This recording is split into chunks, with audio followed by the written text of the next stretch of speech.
Hello and a warm welcome to the show. This is Pulse of Culture and I'm Sally Jastrzębska. In our digital world, social media content is constantly fighting for our attention. Museums, theaters and other places can capitalize on this attention economy.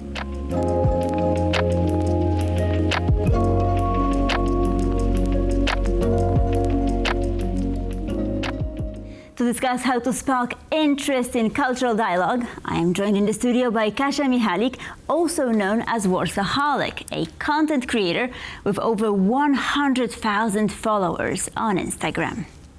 Hi Kasia, delighted to have you with us. Hi, thanks for having me. So let's start with your story. What prompted you to start Warsawholic? Well, actually, it was a school project. It started like 12 or 13 years ago, when I did my MA in London.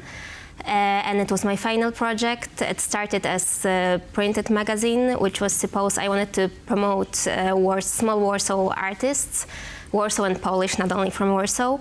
And through the years, we made it to social media because it was easier to get to more people. So we started with one platform and Instagram, so my main platform. It's happening for a few years and it's getting more and more successful, I guess. Right, you have over 100,000 followers. That's very, very impressive.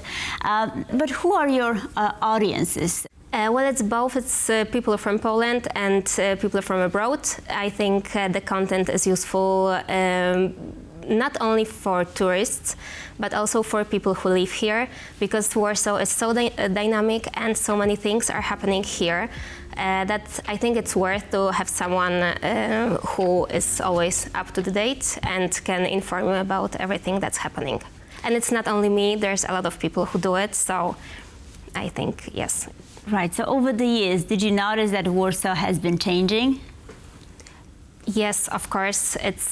Changes are great, I think. There's a lot of going on, a lot of places opening up, a lot of restaurants. I think people are changing our way of life. We work more from home, so we live in a different way than a few years ago. I remember when I went to my studies to London 10, 12 years ago, and I came back after 1.5 years, I already saw the change. It's harder maybe to see when I live here, and I'm here every day, but I think it's very dynamic and it's changing all the time. You know, I was actually wondering, since on your profile you feature museums among other cultural institutions, I was wondering how are you sparking an interest in these museums among your audience? Okay, so controversy is always something that brings people attention, for sure. It was like that with the Museum of Modern Art in Warsaw that opened recently. The building, as we all know, was very controversial and people talked about that. So I knew that movie about that will be popular and people will discuss about that in comments. I think few things: controversy, colors, and things that you can interact with. So not a regular exhibition that you can also only watch pieces of art, but also places where you can interact with them somehow. Oh, that's interesting. So, for instance, you can try certain activities, would actually visit... You can touch things, for example. It's not that closed for people as it normally is. I think people like it because we like when something is more inclusive and not that serious, maybe. And can you give us an example of perhaps one of your clips that you went to such a place? What place would that be? Except for the Museum of the Modern Art that I already mentioned. I'm not sure if you can touch things there. Yeah, No. You can't touch, but you can. You have the spot where you can have workshops, lectures, and stuff like that. And there is, as far as I'm concerned, one place when you can create something, so you can touch it. Of course, not everything. It's forbidden still. But for example, Ethnographic Museum in Warsaw, You have the exhibition now, it's called Polish Flowers. It's family exhibition, and you can do a lot of things, touch, go into places, go step on something. You can enjoy it with your whole soul and body. And I think it's important and it's interesting for people that it's more fun than a serious thing. Absolutely. And what about some of the sort of more quirky museums or places, smaller ones, perhaps, the more obscure places? Well, there's a lot in Warsaw, and I think it's also always interesting for people because we mostly hear about 5 or 6 museums that are most popular in Warsaw. But there's a lot like snorkeling museum, a bread museum. Snorkeling museum, I didn't know such a thing existed. Yes, sorry, not snorkeling, diving museum. Oh, yes. A queer museum that opened recently. It's first institution like this in Poland, and I think second or third in Europe. So it's really worth visiting as well. We have even the Museum of Dollhouses, of Pharmacy, so there's really a lot. Is it a Polish thing? Because I mean, I'm not sure if such places exist abroad. Do you think that it's sort of characteristic of Warsaw? It's somehow unique, perhaps? Well, to be honest, I'm not sure, because when I'm abroad, I mostly visit the popular ones, because I don't have a lot of time during holidays, but I'm not sure if it's a Polish thing. I think it's everywhere, but you have to dig a little deeper.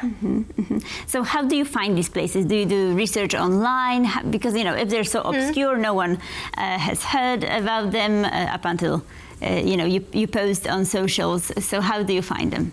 I just do my research in the internet. I use social media platforms because there are a lot of people who like to discover it as well. So I think we all support each other, and we are also showing each other some interesting places. And I think that if you take your time and dig deep enough, you can find a lot of interesting things. I've noticed a lot of food-related content on your profile. So are you a foodie yourself? Yes, I'm a huge foodie, and I try to divide my content into food and culture. Somehow it's connected, I think. So yes, restaurants, showing new restaurants or interesting restaurants is one of my favorite things. And I think we have a great market in Warsaw of restaurants. So we have a lot to choose from, and a lot of new places are opening every week, I guess, or every month. Right, that is quite unique. I mean, they're mushrooming all over the place. But I mean, why do you think that Poles go out a lot, or is it sort of more aimed at the foreigners? People in Poland, in Warsaw, like to eat away, and in the restaurants, and they like to work in restaurants, especially when we have this work from home for a few years now.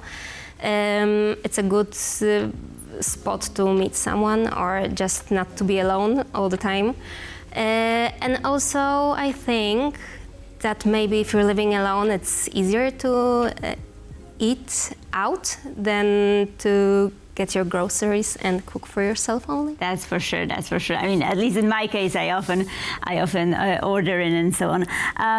Of all these places, do you have your favorites? Do you sort of come back to certain places?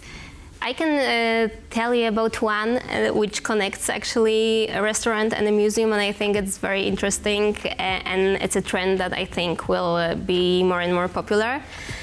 We have in the National Museum in Warsaw, we have a restaurant which sometimes make menus inspired by current exhibition. And I think that this is very interesting, that you can go to the exhibition, see what you want to see or what there is to see. You can enjoy the food and the menu that it's inspired by this exhibition. So I think it shows that art can have many faces and it can connect somehow. So what would be, let's say, top 5 places to visit in Warsaw, in your opinion? Let's perhaps, take a look at the cultural... But you mean cultural institutions. Okay, so I will say now, of course, Museum of the Modern Art, Warsaw. You have to see, I think you have to see if you want to discuss about this. It's very important. Second place, I think Palace of Culture and everything what's going on there is worth seeing. You can go to the terrace and enjoy the view. You can see Kinoteka, one of the amazing cinemas that we don't have a lot in Warsaw. You can see galleries, you can see theaters, so this is the place, and amazing architecture inside, I guess. So this will be the one. I think the queer one, which opened recently, it's quite important to see for everyone, because it makes you discuss things maybe. So, and I think this is very important thing in art. National Museum, I will not be original here, but I think they have great exhibitions that are just worth seeing, and especially combined with the restaurant experience that I mentioned. I think it's something extraordinary.